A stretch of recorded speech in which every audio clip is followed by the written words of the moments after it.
నమస్కారం అండి. నేను మీ నండి రవికుమార్ని. రియల్ భూమి వీక్షకులకు పునఃస్వాగతం. ఒక మంచి శుభవార్త. ఆ శుభవార్తతో మీ ముందరకు వస్తున్నాను కాబట్టి చాలా ఆనందంగా ఉంది. అదేంటంటే ఆర్బీఐ రిపో రేటు తగ్గించడం జరిగింది. ఆర్బీఐ 0.25% ఇంట్రెస్ట్ రేట్ తగ్గించడం జరిగింది.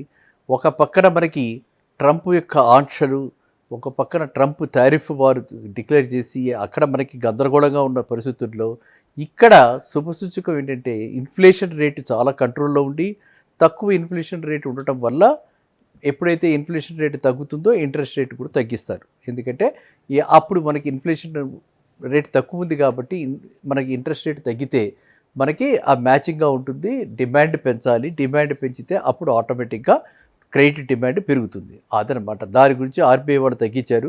ఇది మనకి పర్టికులర్లీ ఎందుకంటే నేను ఎప్పుడు సామాన్య మానవుడి గురించి మాట్లాడతా కాబట్టి వాళ్ళందరికీ కూడా ఎంతో లాభదాయకం. 0.25% ఎవరైనా ఒక 50 lakhs తీసుకుంటే 9%కి 20 yearsకి తీసుకుంటే వాళ్ళకి నియర్లీ 0.25% ఇంట్రెస్ట్ వల్ల వాళ్ళ ఈఎంఐలో నెలకి 1000 రూపాయలు మినిమం, అంటే 1050 దాకా వాళ్ళకి తగ్గుతుంది అనమాట. సో ఈఎంఐ తగ్గిందంటే మన జేబులో ఎక్కువ డబ్బులు ఉంటాయి. సో ఈఎంఐ భారం ఎప్పుడైతే తగ్గిందో మనకి సర్ప్లస్ ఉంటుందన్నమాట. కాబట్టి అది మంచి శుభసూచకం. ఆ వార్తతో మీ ముందరికి రావటం జరిగింది. ఎందుకంటే యాజ్ ఎ ఎక్స్ బ్యాంకర్ ఈ భారం మాకు ఎంత తగ్గుతుంది, మేము ఈ పరిస్థితుల్లో ఏం చేయాలని చెప్పి చాలామంది అడగడం జరుగుతుంది. కాబట్టి ఆ విషయమే మీకు చర్చిస్తున్నాను. ఇంట్రెస్ట్ రేట్ అన్నది ఎప్పుడైతే తగ్గిందో అన్ని బ్యాంకులు ఈ ఇంట్రెస్ట్ రేట్ తగ్గిస్తాయా అంటే అది మనం చెప్పలేం. ప్రతి బ్యాంకుకి కూడా వాళ్ళకి ఓన్ ఇంటర్నల్గా ఎసెట్ లయబిలిటీ మేనేజ్మెంట్ అని ఉంటుంది. అంటే ఏ ఎసెట్ ఎంతెంత లోన్స్, అంటే లోన్స్ అన్నీ కూడా వాళ్ళకి ఎసెట్స్ కింద, డిపాజిట్స్ అన్నీ వాళ్ళకి అప్పుల కింద, లయబిలిటీస్ కింద ఉంటాయి. సో వాళ్ళు అవి చూసుకుని దాన్ని బట్టి ఎంత రేటు తగ్గించవచ్చు, తగ్గించగలమా లేదా అని చూసుకుని తగ్గిస్తారు.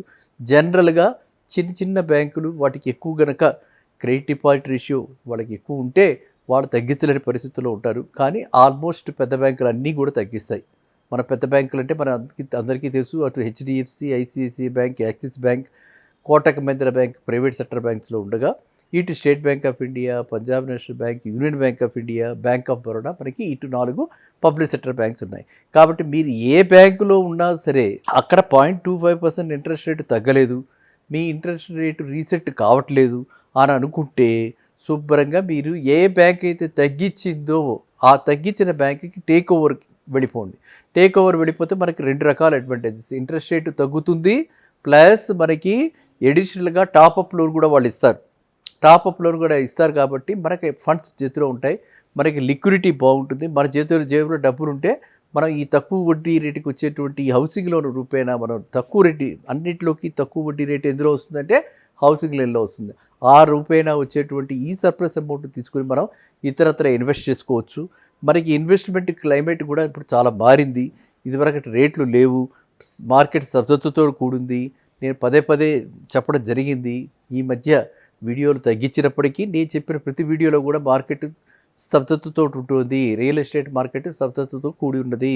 మీరు పెట్టేటప్పుడు ఆలోచించి ఇన్వెస్ట్ చేయండి, లాంగ్ టర్మ్కి ఇన్వెస్ట్ చేయండి చెప్పడం పదే జరుగుతుంది. కాబట్టి ఇప్పుడు మీకు ఈ అవకాశం వచ్చింది. ఇంట్రెస్ట్ రేట్లు ఇంకా తగ్గుతున్నాయి కాబట్టి మీరు ఈ అవకాశాన్ని వాడుకుని, ఒకవేళ మీ ఎగ్జిస్టింగ్ బ్యాంకర్ గనక మీకు ఇంట్రెస్ట్ రేటు తగ్గించకపోతే, ఆ బ్యాంకు కనుక మీకు తగ్గించట్లేదంటే ఏ బ్యాంకు తగ్గించిందో ఆ బ్యాంకుకి వెళ్ళిపోండి నిస్సందేహంగా, నిర్మోహమాటంగా. ఎందుకంటే చాలామందికి ఇందులో సెంటిమెంట్లు పెట్టుకుంటారు. సెంటిమెంట్ పెట్టుకోకండి.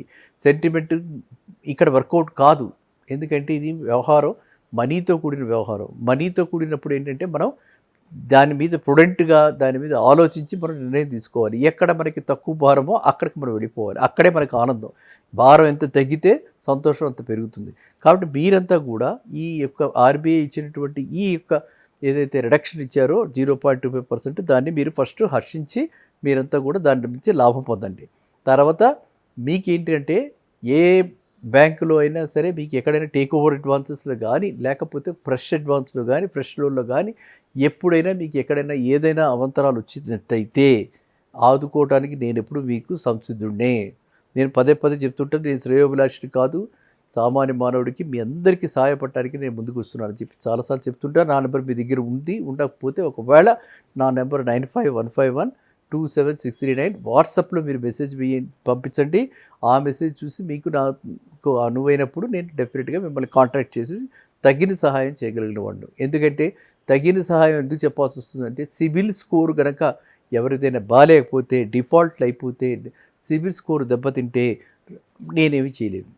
ఫర్ దట్ మ్యాటర్ ఎవరు ఏమీ చేయలేరు. సిబిల్ స్కోర్ అనేది చాలా ఇంపార్టెంట్ కాబట్టి లోను తీసుకుని క్రమశిక్షణతో లోన్ కట్టడం అన్నది చాలా ఇంపార్టెంట్ కాబట్టి మీరంతా కూడా మీ సిబిల్ని కాపాడుకుంటూ ఉంటే ఎవరైనా మీకు ఉపయోగపడడానికి, మీకు ఏదైనా ఆదుకోవటానికి, మీకు సహాయపడటానికి మీకు వీలవుతుంది. అది రెండో పాయింట్. మూడో పాయింట్ వచ్చేసేసి మీరు ఏదైనా సరే, ఎక్కడైనా సరే మీరు ఏదైనా డాక్యుమెంట్ తీసుకుని మీరు పెట్టుబడి పెట్టే ముందర 1-2 సార్లు మీరు దాని గురించి అంటే టైటిల్ గురించి ఒపీనియన్ తీసుకుని, సలహా తీసుకుని, న్యాయబద్ధంగా అది కరెక్ట్గా ఉందా లేదా తెలుసుకుని, లీగల్ టైటిల్ ఉందా లేదా తెలుసుకుని, అవి ఇప్పుడు లేటెస్ట్గా అందరికీ అవగాహన కలిగించే మళ్ళీ ఇంకొకసారి చెప్తున్నా, అది ఏదైనా బఫర్ జోన్లో ఉందా, ఫుల్ ట్యాంక్ లెవెల్ FTL లిమిట్స్లో ఉందా, హైడ్రాలజీకి ఎంత దూరంలో ఉంది, ఎక్కడ నియర్ బై లేక్స్ ఉన్నాయి, ఇవన్నీ కూడా మనం తెలుసుకుని మనము HMDA వెబ్సైట్లో ఆల్రెడీ అప్డేట్ చేసి ఉంచారు. అవన్నీ చూసుకుని అప్పుడు మాత్రమే ఓపెన్ ల్యాండ్లో ఎక్కడైనా కూడా పెట్టుబడి పెట్టండి. ఎందుకంటే ఇప్పుడు మనం చూసాము ఎంతమంది ఎంత కన్నీళ్ల పాలు అయ్యారు, ఎంతమంది రోడ్ల మీదకి వచ్చేసారు, ఎంతమంది అప్పుల పాలు అయ్యారు, ఆస్తి పోయింది, అప్పు మిగిలింది. ఇట్లాంటి పరిస్థితుల్లో చాలామంది ఫోన్లు చేస్తున్నారు కాబట్టి మీకు చెప్పడం జరుగుతుంది. కాబట్టి మీరంతా కూడా ఇప్పుడు ఎవరైతే పెట్టుబడి పెడుతున్నారో వాళ్ళంతా కూడా ఇన్వెస్ట్ చేసే ముందర ఈ ఆస్పెక్ట్స్ని చాలా చూసుకోండి. ఈ ఆస్పెక్ట్స్ చాలా ఇంపార్టెంట్, అర్థమైందండి. అందువల్ల ఏంటంటే డబ్బులు వస్తున్నాయి కదా అని చెప్పి, లోన్ వస్తుంది కదా అని చెప్పి మనము ఎడాపెడా ఇష్టం వచ్చిన వాటిలో పెట్టకూడదు. ఆ విషయం మరీ చెప్తున్నాను మీకు. అందువల్ల లిక్విడిటీని మీరు ఉపయోగించుకుంటూ ఆ లిక్విడిటీకి తక్కువ రేట్లో వస్తుంది కాబట్టి ఈ లోన్లు తీసుకుని టేక్ ఓవర్ లోన్ అయినా ఫ్రెష్ లోన్ అయినా తీసుకుని మీరు ఈ యొక్క RBI తగ్గించిన 0.25%ని మీరందరూ కూడా వినియోగించుకుని లాభం పొందండి. మళ్ళీ కలుద్దాం నెక్స్ట్ వీడియోలో. నమస్కారం.